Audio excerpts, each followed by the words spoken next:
నీకు పరిపాలన చేసేదాకా ఒక్క హోమ్ మినిస్టర్ పెట్టే నీకు సూరత్ లేదు నీకు ఇవాళకి.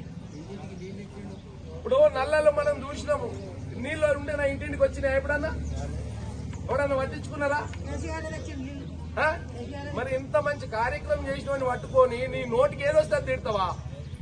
ఇప్పుడు నేను ఏమంటున్నామ్మా, 15,000 ఇస్తాను మనకు. మరి అలా నువ్వు ఏ ముఖం పెట్టుకొని 12,000 ఇస్తున్నావు?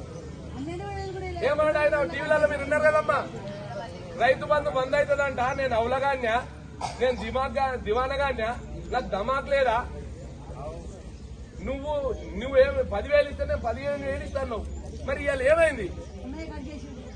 అందుకోరమే పార్టీలకు అతీతంగా మనము మొన్న రైతు దీక్ష కూడా నాపేట మండలంలో పెట్టడం జరిగింది. భారీ ఎత్తున మీ ఊరికెళ్ళి కూడా వచ్చిండ్రు.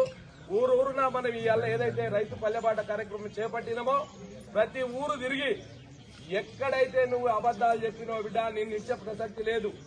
ప్రతి ఊర్లో తిరుగుతాం, ప్రతి ఒక్కరి దగ్గర డేటా తీసుకుంటాం. నువ్వు రేపు పొద్దుగాల్లో ఇవన్నీ తీర్చేంత వరకు నిన్ను ఇడిచే ప్రసక్తి లేదు.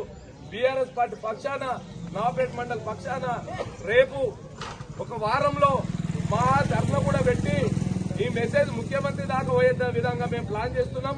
రైతులంతా కూడా మీరు కూడా సహకరించాలి. ఇప్పుడు మన ఊళ్ళు ఉన్నారు, ఎవరు భీమ్ గాని మల్లేష్ గాని వీళ్ళు ఉన్నారు కాబట్టి మన మండల శాఖలో వీళ్ళని తీసుకోవడం జరిగింది. అందరు పేర్లు ఇవ్వండి, పార్టీలకు అతీతంగా పేర్లు ఇవ్వండి. ఈ మెసేజ్ ఎక్కడ ఎన్నున్నా కూడా రైతే. మనం ఈ అల్ల చేసేది రైతు పోరాటం.